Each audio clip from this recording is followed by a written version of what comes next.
सहकार क्षेत्राची पंढरी समजल्या जाणाऱ्या नगर जिल्हा मध्यवर्ती सहकारी बँकेच्या निवडणुकीत एका पाठोपाठ एक दोन मोठे राजकीय भूकंप झाले। या दोन भूकंपांनी जिल्ह्याचं राजकीय वातावरण 360 अंशात फिरवलंय।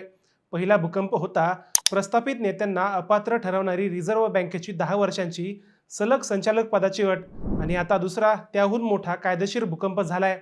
तो म्हणजे सहकार संस्था निवडणूक नियम 2014चा पोट नियम 4।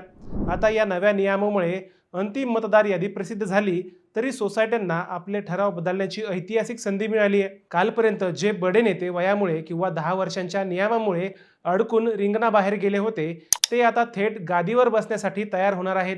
हा नियम नेमका काय आहे आणि या नव्या नियमामुळे नेमका काय बदल होईल, हेच आपण आजच्या व्हिडिओमध्ये आपण सविस्तर जाणून घेऊया। नमस्कार, आपण पाहतात अहिल्यानगर लाईव्ह 24, नगरी राजकारणाचं परफेक्ट अनालिसिस। सगळ्यात आधी समजून घेऊया बदललेले कायदेशीर नियम। राज्याच्या सहकार संस्था निवडणूक नियम 2014 मधील नियम 10च्या पोट नियम 4 मध्ये एक अत्यंत महत्त्वाची तरतूद आहे। या तरतुदीनुसार प्राथमिक विकास सेवा सोसायट्यांना आपल्या संस्थेचा प्रतिनिधी बदलण्याचा अधिकार देण्यात आलाय। पण कधी?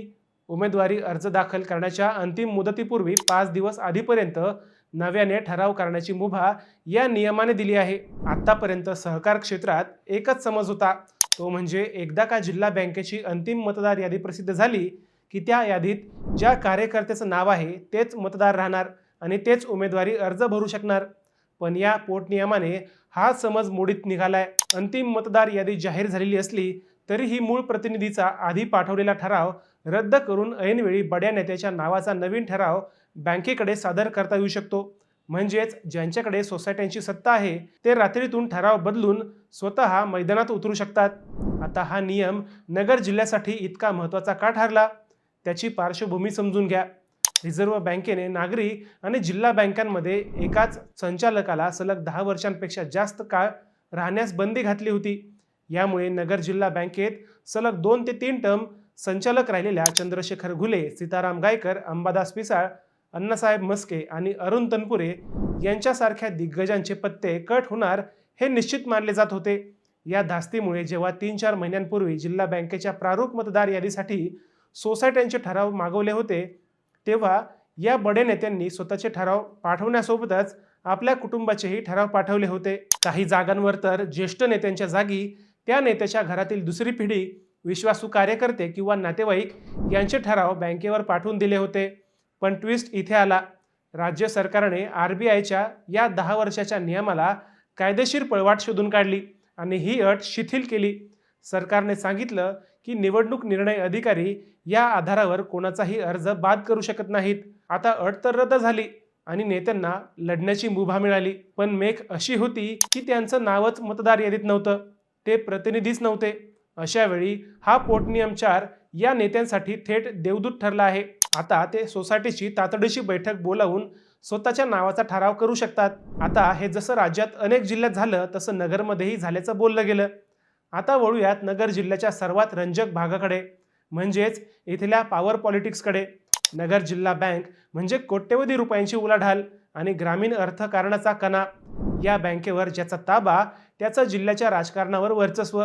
गेल्या काही दिवसातील घडामोडी पाहिल्या तर या निवडणुकीत विधान परिषदेचे सभापती प्राध्यापक राम शिंदे यांनी पहिल्यांदाच सहकार क्षेत्रात प्रचंड रस दाखवत मोठी मोर्चे बांधणी सुरू केली।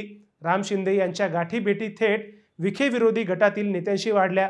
माजी खासदार डॉक्टर सुजय विखे पाटील यांनीही यावर सूचक विधाने करत विरोधकांना इशारा दिला। या नव्या पोटनियम 4 मुळे विखे आणि थोरात या दोन्ही छावण्यांना आपले हुकुमी एक्के मैदानात उतरवता येणार आहेत। ते कोणते ते एकदा पहा। संगमनेर अकोले पट्ट्यात बाळासाहेब थोरातांचे खंदे समर्थक आणि बँकेचे माजी अध्यक्ष सीताराम पाटील गायकर हे पुन्हा एकदा पूर्ण ताकदीने मैदानात उतरतील अशा शक्यता आहेत। शेवगाव पाथर्डी भागात चंद्रशेखर घुले यांच्या नावाच्या ठरावांनाही आता ताकद मिळणार आहे। चंद्रशेखर घुले हे स्वतः बँकेच्या राजकारणात सक्रिय होतील अशा शक्यता आहेत। राहुरी आणि कोपरगाव भागात अरुण तनपुरे व अण्णासाहेब मस्के यांच्यासारखे ज्येष्ठ नेते पुन्हा नव्या ताकदीने बँकेच्या राजकारणात येणार आहेत। पण या संपूर्ण खेळात एक अत्यंत महत्त्वाचा आणि गंभीर पैलू आहे, तो म्हणजे स्थानिक कार्यकर्त्यांची झालेली गोची। गेल्या अनेक महिन्यांपासून ज्या दुसऱ्या फळीतील कार्यकर्त्यांनी, तरुण नेत्यांनी आता मोठे साहेब निवडणुकीतून बाहेर पडलेत, त्यामुळे आपल्याला जिल्हा बँकेवर जाण्याची संधी मिळेल अशी स्वप्ने पाहिली होती, त्यांच्या स्वप्नांचा चक्काचूर झालाय.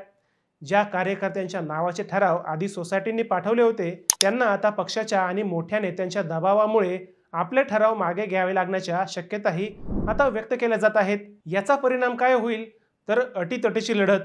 ही निवडणूक आता नवख्या उमेदवारांची न राहता जिल्ह्यातील प्रतिष्ठा पणाला लावणाऱ्या बड्या नेत्यांची हेवी वेट लढाई बनेल. रात्रीतून फोडाफोडी. उमेदवारी अर्ज भरण्याच्या 5 दिवस आधीपर्यंत ठराव बदलता येत असल्यामुळे शेवटच्या क्षणापर्यंत कोणत्या सोसायटीने कोणाचा ठराव पाठवला याचे सस्पेन्स कायम राहील. सोसायट्यांचे चेअरमन आणि संचालक यांना उचलणे, त्यांचे अपहरण करणे किंवा त्यांना अज्ञात स्थळी सहलीला पाठवणे असे प्रकार नगर जिल्ह्यात पाहायला मिळू शकतात. अंतर्गत बंडखोरी.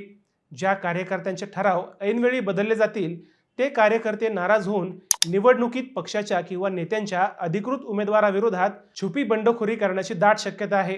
आता सगळ्यात महत्त्वाचं म्हणजे हे राज्यातील इतर बँकात होईल, पण नगरमध्ये होईल का? कारण नगर जिल्हा बँक ही मुळात थोरात वेखेंचीच समजली जाते. त्यामुळे या नव्या नियमांचा नगरमध्ये फारसा परिणाम होणार नाही अशाही चर्चा आहेत. कारण ज्या नेत्यांच्या जागी नवे ठराव आले तेही त्या नेत्यांच्या घरातील आहेत. तर मित्रांनो, अहिल्यानगर जिल्हा बँकेची ही निवडणूक आता केवळ सहकार क्षेत्राची निवडणूक राहिलेली नाही, तर ती 2029च्या आगामी विधानसभा आणि जिल्ह्याच्या भावी राजकारणाची पूर्वपरीक्षा ठरली आहे. सहकार निवडणूक नियमातील या पोटनियम 4चा वापर करून जिल्हा बँकेवर सत्तांतर घडणार का, हे पाहणं रंजक ठरेल. तुम्हाला काय वाटतं? मोठ्या नेत्यांनी कार्यकर्त्यांचे ठराव बदलून स्वतः निवडणूक लढवणं योग्य आहे का?